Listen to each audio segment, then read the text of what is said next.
എല്ലാവർക്കും നമസ്കാരം.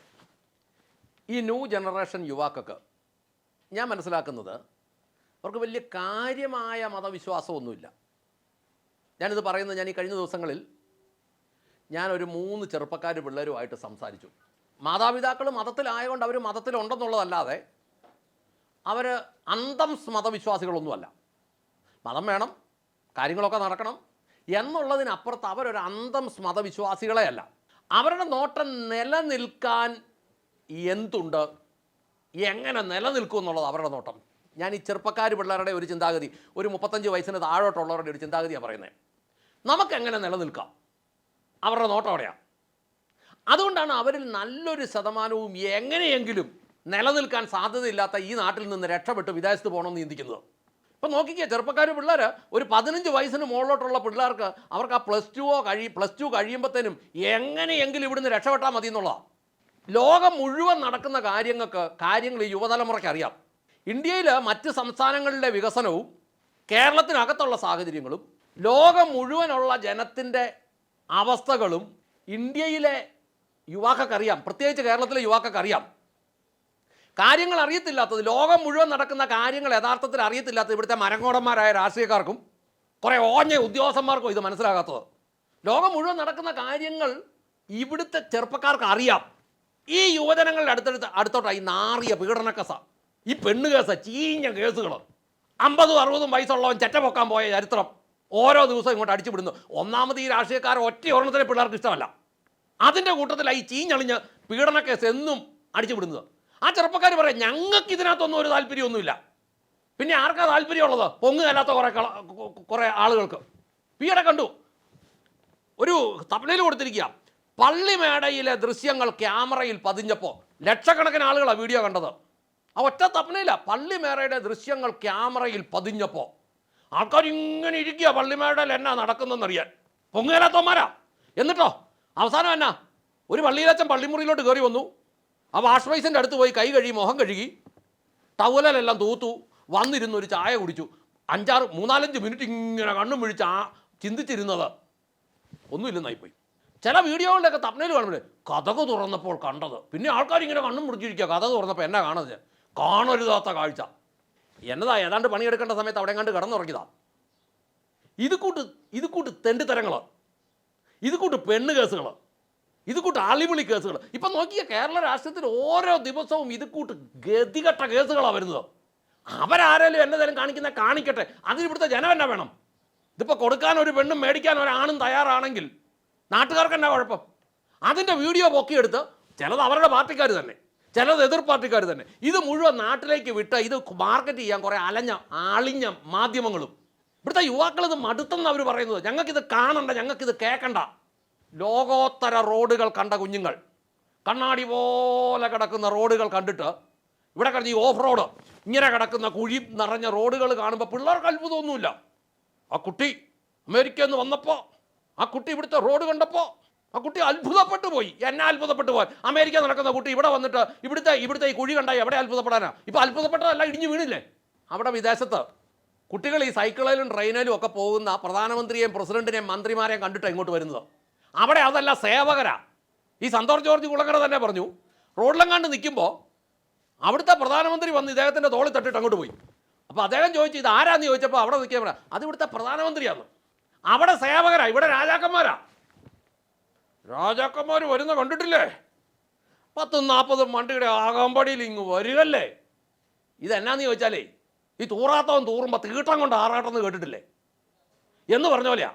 ഇതങ്ങ് അർമാദിക്കുകയല്ലേ, അല്ലാതെ തന്നെ വല്ല കാര്യമാണോ? ഈ ന്യൂ ജനറേഷൻ പിള്ളേർ വിദേശ രാജ്യങ്ങളിലൊക്കെ അവരും അവരുടെ സുഹൃത്തുക്കളും പോയി കിടന്ന് കണ്ടും കേട്ടും അവർക്കറിയാം യഥാർത്ഥത്തിൽ എന്താണ് വികസനം, എന്താണ് രാഷ്ട്രം, എന്താണ് രാഷ്ട്രീയം. പുതിയ പിള്ളേർക്കറിയാം. അവരിത് ദിവസവും കാണുക, സാങ്കേതികവിദ്യ അവർക്കറിയാം. അവരിത് ദിവസവും കണ്ടുകൊണ്ടിരിക്കുക. അന്നേരമാണ് ഇവിടെ വഴിയിലെ പന്തല്, വഴിയിലെ സമരം, പ്രകടനം, ബ്ലോക്ക്, ചെണ്ടമേളം, തിരുവാതിര, വെടിക്കെട്ട്, ഗാനമേള, അടിപിടി, നാസിക് ഡോള്, ഈ പണ്ടാരമെല്ലാം വഴിയിലോട്ട് ഇറങ്ങി കഴിയുമ്പം ഈ ന്യൂ ജനറേഷൻ യുവതികൾക്ക് ഇത് ഭയങ്കര മടുപ്പാണ്. അവർക്കിത് അറപ്പായത്. ഇവിടുത്തെ രാഷ്ട്രീയക്കാർ ഈ ഭയങ്കര പ്രായമുള്ളവനെല്ലാം ഈ മുടിയെല്ലാം കറുപ്പിച്ച, മീശയെല്ലാം കറുപ്പിച്ച്, എന്നിട്ട് സിമ്പിളനായിട്ട് നടന്നിട്ട് ഇവരോർക്ക് ഇതാ ചെറുപ്പക്കാരെന്ന്. ഇവിടുത്തെ യൂത്തിൻ്റെ തലപ്പത്തിരിക്കുന്നവന് വരെ 60 വയസ്സുണ്ട്. കാലം കടന്നുപോയത് ഇവരറിയുന്നില്ല. ഈ പൊതുജനത്തിന് ശല്യമായ ഒരു കാര്യങ്ങളും യുവതലമുറയ്ക്ക് ഇഷ്ടമല്ല, പ്രത്യേകിച്ച് വിദ്യാഭ്യാസമുള്ളവർക്ക് ഇഷ്ടമല്ല. അതുകൊണ്ടാണ് ഈ വിദ്യാഭ്യാസ മേഖലയെ മുച്ചൂടും പിടിക്കുന്നത്. മുച്ചൂടും പിടിക്കുക. കണ്ടിട്ടില്ലേ ഒരു മുദ്രാവാക്യം കേട്ടില്ലേ? ചോരച്ചാലുകൾ നീന്തി കയറിയ. ആരുടെ ചോരച്ചാല്? ഞാൻ ചോദിക്കട്ടെ, ഈ വിളിക്കുന്ന ഏതെങ്കിലും നേതാവിൻ്റെ ചോര എവിടെ വീണിട്ടുണ്ടോ? വിദ്യാർത്ഥി രാഷ്ട്രീയത്തിലൂടെ വളർന്നു വന്ന ഏതെങ്കിലും നേതാവിൻ്റെ ചോര എവിടെ വീണിട്ടുണ്ടോ? ഇല്ല. ഏതെങ്കിലും നേതാവിൻ്റെ മക്കളുടെ ചോര വീണിട്ടുണ്ടോ? ഇല്ല. പിന്നെ ഏത് ചോരച്ചാലാണ് നീന്തി കയറുക? ഞങ്ങൾ കാരണവന്മാർ ഞങ്ങൾ ചങ്ക് പറഞ്ഞ് വളർത്തിക്കൊണ്ട് വരുന്ന കുഞ്ഞുങ്ങളെ തല്ലിക്കൊന്നിട്ട്, സിദ്ധാർത്ഥനെ പോലെയുള്ളവരെ, ആ കോമ്പസ് ആക്രമണത്തിൽപ്പെട്ടവരെ, അങ്ങനെയുള്ളവരെ തല്ലിക്കൊന്ന് ആ ചോരക്കകത്തൂടെ നീന്തുന്നത് ആരാ? ഇതൊന്നും മനസ്സിലാകുന്നില്ലെന്നാണോ? അതുകൊണ്ട് ഇതൊക്കെ കൈവച്ചാൽ മതി. ചോരച്ചാലുകൾ നീന്തി കയറിയ. ഞങ്ങളുടെ ചോരക്കകത്തൂടെ നീന്തി കയറി നീയൊക്കെ ഞങ്ങൾക്കിട്ട് പണിത് ചരിത്രമല്ലേ വിളിച്ചു പറയുന്നത്? അത് കൈവച്ചാൽ മതി. നേതാക്കന്മാരുടെ മക്കളോ എവിടെയെങ്കിലും തല്ലുകൊണ്ടിട്ടുണ്ടോ? എവിടെയെങ്കിലും ചോരച്ചാല് നീന്തി കയറിയിട്ടുണ്ടോ? അവൻ്റെ ഒന്നും ചോര പൊടിഞ്ഞിട്ടുണ്ടോ? ഉണ്ടോ? ഉണ്ടെങ്കിൽ നിങ്ങളൊന്ന് പറഞ്ഞേ. ഞങ്ങളുടെ കുഞ്ഞുങ്ങളുടെ ആ ചോര ഒഴുകിയത്. ഈ സിദ്ധാർത്ഥൻ്റെയും ഈ കോമ്പസ് ആക്രമണം ഒക്കെ നടന്നത് ഇവിടുത്തെ ചെറുപ്പക്കാർ മറന്നെന്നാണോ നിങ്ങൾ ധരിക്കുന്നത്? ഈ ജനം ഗതി കെട്ടു. ഇനി ഇത് പ്രതികരിച്ചിരിക്കും. കാരണം ഈ ചെറുപ്പക്കാർക്ക് ഇവിടെ ജീവിക്കണമെങ്കിൽ ഈ മുതുക്കന്മാരുടെ കുറേ പരിപാടികൾ തീർന്നു പോയേ പറ്റുള്ളൂ. ഇന്നത്തെ ഈ പറയുന്ന സിസ്റ്റം തകർന്നേ പറ്റുള്ളൂ. ഈ അവസ്ഥകൾ മാറിയേ പറ്റുള്ളൂ. ചെറുപ്പക്കാർക്ക് അറിയാം. അവർ പറഞ്ഞു. എന്നിട്ട് ആ 3 പേര് പറയാ നമുക്ക് ജീവിക്കണേ, നമ്മൾ ഇടപെടണമെന്നിനി. ഞാൻ ചോദിച്ചു നിങ്ങൾ എങ്ങനെ ഇടപെടും? അവർ പറഞ്ഞ് ഞങ്ങളുടെ ആളുകളോടൊക്കെ അടുത്ത ഇലക്ഷൻ ആകുമ്പോൾ വരാൻ പറയും. വിദേശത്തൊക്കെ ഉള്ളവർ 1-2 ലക്ഷം രൂപ മുടക്കി വോട്ട് ചെയ്യാൻ വരുമെന്ന്. അങ്ങനെ വരുമെന്ന് ഉറപ്പുള്ളവന്മാരുടെ വോട്ടുമാർ കളയും. ഇപ്പം ചെറുപ്പക്കാർ പിള്ളേരോട് പറയട്ടെ, ഒറ്റ വോട്ട് പോലും നഷ്ടപ്പെടാതെ, ഒറ്റ വോട്ട് പോലും ചതറിപ്പോകാതെ കൃത്യമായി പ്ലാനിങ്ങോടുകൂടി തന്നെ ചെയ്തില്ലെങ്കിൽ ഇവിടെ ജീവിക്കാൻ പറ്റാതെ വരും. ചെറുപ്പക്കാരോട് പറയട്ടെ, പ്രത്യേകിച്ച് പറയട്ടെ, നിങ്ങൾ ഇതിനകത്ത് ഇടപെടുന്നില്ലെങ്കിൽ, നിങ്ങൾ ഇതിൻ്റെ സത്യം മനസ്സിലാക്കുന്നില്ലെങ്കിൽ, നിങ്ങൾക്ക് സാങ്കേതികവിദ്യ അറിയാം. നിങ്ങൾക്ക് ഇന്ത്യക്ക് കേരളത്തിന് വെളിയിലുള്ള ഓരോ സ്റ്റേറ്റുകളുടെയും വികസനവും വളർച്ചയും അറിയാം. ലോകം മുഴുവനുള്ള വളർച്ചകൾ നിങ്ങൾക്കറിയാം. ലോകം മുഴുവൻ ഇതെങ്ങനെയാണ് പോകുന്നതെന്ന് കണ്ടെത്താനുള്ള വഴികളുണ്ട്. നിങ്ങൾ ധാരാളം വീഡിയോകൾ എടുത്ത സോഷ്യൽ മീഡിയകളിൽ ഇന്ത്യയിലെ ഓരോ സ്റ്റേറ്റിലും നടക്കുന്ന വികസനങ്ങൾ, ലോകം മുഴുവൻ നടക്കുന്ന വികസനങ്ങൾ യഥാർത്ഥത്തിലുള്ളത് ഇങ്ങോട്ട് വെളി വരട്ടെ. നിങ്ങൾക്ക് വീഡിയോകൾ എടുത്തു തരാൻ നിങ്ങളുടെ സ്നേഹിതർ ഇന്ത്യയിലെ എല്ലാ സ്റ്റേറ്റിലും ഉണ്ട്, ലോകം മുഴുവനുണ്ട്.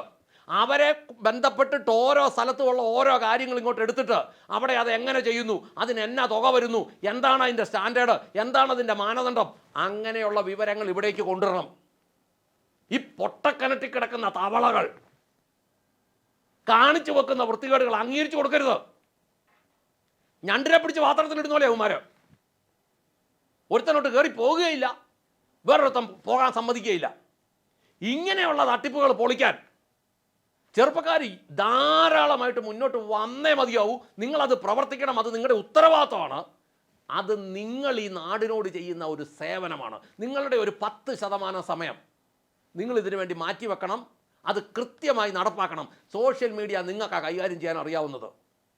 നിങ്ങളത് കൈകാര്യം ചെയ്ത് ഈ സകല കള്ളത്തരങ്ങളും വെളിക്കൊണ്ടുവരണം എന്ന് ഓർമ്മിപ്പിച്ചുകൊണ്ട് നിർത്തട്ടെ. നന്ദി, നമസ്കാരം.